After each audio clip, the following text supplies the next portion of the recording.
This is the talk I gave to the British Medical Laser Association meeting in 2026 in Solihull, and it discusses the thermal relaxation time argument in selective photothermolysis and why we should not be matching it with the pulse width, which is the current general consensus. I have nothing to disclose in this.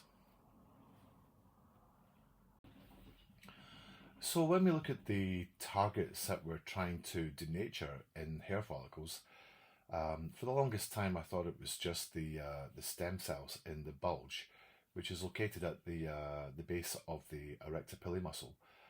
Then I later realized that we also need to be destroying the dermal papilla cells, which are found at the base of the bulb of the follicle. And these cells, they have no optical chromophore that we can target using light energy, but the matrix cells found around them does. The matrix cells compose of keratinocytes and melanocytes, and as the hair bulb descends towards the subcutis, this bunch of cells, the matrix cells, can grow up to around about 3 times the diameter of the hair itself, and can hold up to 5 times the concentration of melanin, since the matrix cells are in fact the source of the melanin for the hair shaft. So that makes the matrix an excellent optical target, since it is growing in size and in absorption coefficient as the whole assembly descends towards the subcutis. So let's start by looking at temperatures and what happens in terms of flow of heat energy. If you fire a relatively low fluence at some target in the skin, then you will generate a correspondingly low temperature rise. If you have a higher fluence, you will generate a higher temperature rise, and an even higher fluence gives you more temperature. The relaxation time is essentially the cooling time. That's what relaxation means when we're talking about heat and temperature, etc., and thermodynamics. So the thermal relaxation time depends on the physical size of the heated object and the thermal diffusivity of the surrounding medium. So you can see here that in this particular instance, the low temperature increase will cool down over some time after the pulse width. The higher temperature from the medium fluence will cool down at approximately the same rate, because the rate is determined more by the diffusivity than by the peak temperature. There is obviously an influence of peak temperature too, but at the sort of temperatures that we're looking at in tissues, it's quite a relatively small range in fact, then you'll find that the cooling times, or the cooling curves, are essentially the same. And these are, including the temperature rise before the pulse width, these are known as the temperature time histories for these particular fluences. And these are all for one pulse width, as you can see here. Now, at some temperature, the denaturation process kicks in. And to be honest though, that's not quite correct. Tissue or protein denaturation can occur across a huge range of temperatures, and even at normal physiological temperatures, you can get a certain amount of denaturation. But our heat shock proteins prevent that from causing any problems at normal physiological temperatures. But once the temperature gets above around about 55 degrees Celsius or so, then we start to see significant protein denaturation. And as that temperature increases, the rate of denaturation increases exponentially. So if you've got a relatively low temperature rise, then you will get a little bit of denaturation, because the denaturation is essentially driven by the temperature. If you have a higher temperature rise, you'll get a bit more denaturation, and for a higher temperature rise, again, you'll get a lot more denaturation, as we can see here. And that denaturation will continue for as long as the local temperature is above the threshold required to stimulate the denaturation process. So we can see that the protein denaturation depends entirely on the temperature time history, and that includes the increase in temperature up to the end of the pulse width, and then the subsequent cooling period or the relaxation period after the end of the pulse width. The way this tends to work is the higher the fluence you throw into the skin, the higher the temperature, the more energy is in the tissue, and therefore the more denaturation will occur. And this is an exponential process. Temperature and the rate of denaturation is an exponential dependency. This is actually very important, as we'll learn a little bit later on. Let's say now we take those three fluences and we apply them into the tissue over a longer pulse width. Well, what happens is you find the maximum temperature or the peak temperature at the end of the pulse will not be as high as with the shorter pulse width, because heat energy can escape from the target during the pulse. This is what you find in millisecond and longer regimes. So even though you've applied exactly the same fluence, because you've increased the pulse width, the final peak temperature will be lower in the target, that is. If you apply the middle fluence as we did previously, again it will achieve a lower peak temperature compared to the shorter pulse, and likewise for the higher fluence. So changing the pulse width without changing fluence results in lower peak temperatures, as you can see here, purely because of diffusion of that heat energy during the pulse. And then of course the cooling curve is exactly the same as it was with the shorter pulses, because the cooling curve depends more on the size of the object and the thermodiffusivity. So the protein denaturation kicks in again at the same point as it did previously, and we can see already that this longer pulse with the same fluence will generate less denaturation compared to the short pulse at that fluence. So already we can see that there is a difference if you change the pulse widths. But later I'll explain to you why that's not so important. Now, a very important point that we must consider is that the thermal relaxation time, which is, if you remember, a cooling time essentially, so the relaxation time does not equal the denaturation time of the proteins. These two times are completely unconnected. There is no link between them. All right, the relaxation time is just a cooling time. That's all it is. While the denaturation time is a cooking time. This is when the proteins are actually cooking and falling apart, which is our goal.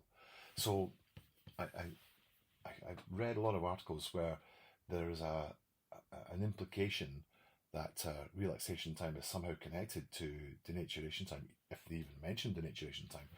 And the reality is that they clearly are not. So let's talk more about the denaturation process, because this is what we're trying to achieve when we're adopting photothermal treatments. If we go back to the image I showed you previously with the hair and the papilla and the matrix cells, etc., what I did was I converted this into a mathematical model based on something like this. I essentially took the hair shaft as the central component which absorbs the light energy. The hair shaft is the only part of this mixture that absorbs the light energy directly. It's surrounded by the outer and inner root sheaths, and then on the outside of the outer root sheath you'll find the stem cells at some distance from the hair shaft itself. And the distance of the stem cell bulge from the hair shaft, which is the heat source, depends on the size of the follicle. So when follicles are bigger, you get a thicker hair shaft, but you also get a bigger distance between the hair shaft and the stem cells. So this is how the model looks in my my calculations. We've got the central hair shaft surrounded by some non-absorbing root sheaths, and then on the outside of those you've got the stem cells. And we can see there in this image you've got the inner bulge wall and the outer bulge wall. So I've assumed that there's a certain thickness of bulge, about 50 microns if I recall. So what we do in the model is we say, right, okay, let's irradiate this with some light energy, and the hair shaft, the melanin rather, in the hair shaft will absorb that energy and become warm. And what will happen then during and after the pulse is that heat will diffuse outwards towards the stem cells. So if you achieve a suitably high absorption and therefore temperature in the hair shaft, then you should hopefully generate enough diffusion of that heat into the surrounding stem cell wall, and if you can keep the temperature up or high enough, you'll cook those cells, denature them completely. The important thing here is to look at this curve here, this blue line. This shows the total omega, which is the total amount of cell damage. Now, the blue line is indicating when the cells are fully denatured. So everything inside that sort of rectangular shape indicates cells which have been kept at a suitably high temperature for a suitable length of time, such that all the cells are irreversibly denatured. They cannot regenerate. Those cells are dead. So everything inside that sort of rectangular shape, in this case the hair shaft and a little bit of the inner root sheath, those cells are all dead. So now we know how the model is set up. Let's look at what happens if we change the parameters.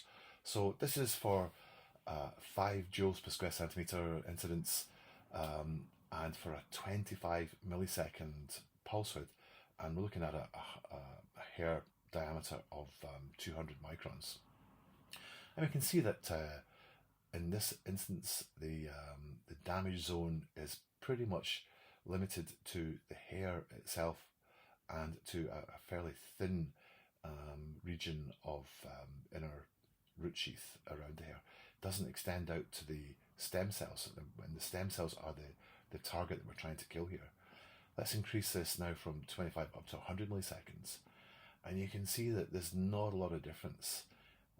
It's still a fairly minimal amount of damage around the hair itself. So the increasing the pulse width from 5 to 25 to 100 milliseconds doesn't make an awful lot of difference if we maintain the fluence at 5 joules per square centimeter. So then let's look at all the groovy stuff now, which is much more interesting. Go back to 5 joules per square centimeter and 5 milliseconds. So we can see again very little damage, damage only to the hair and a small section of the inner root sheath. But at 10 joules per square centimeter for the same pulse width, 5 milliseconds, now we see that there's certainly a bigger zone of irreversibly damaged cells.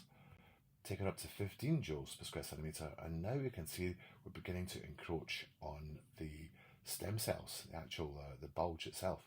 So what's happened here is that we've fired in enough energy, enough fluence, to create a much wider zone which kills more cells. That's kind of obvious, I would have thought. Increase the fluence again to 20 joules, and now we can see the whole of the bulb, the air bulb at this depth, is fully denatured. So that's including the hair, the root sheath, and all the stem cells, and a little region of the surrounding tissue, the collagen, etc. And if you increase it to 25 and 30 joules, you can see quite clearly that the zone gets bigger. So there's a clear correlation between the fluence and the irreversible damage zone. If the fluence is too low, the damage zone is very small and has not affected the stem cells, and it would be pretty clear then that follicle is most likely going to regenerate over time. But if the follicle absorbs a sufficient amount of fluence, then you will kill a much greater volume of cells, including the stem cells, around the hair, and you will kill that follicle dead.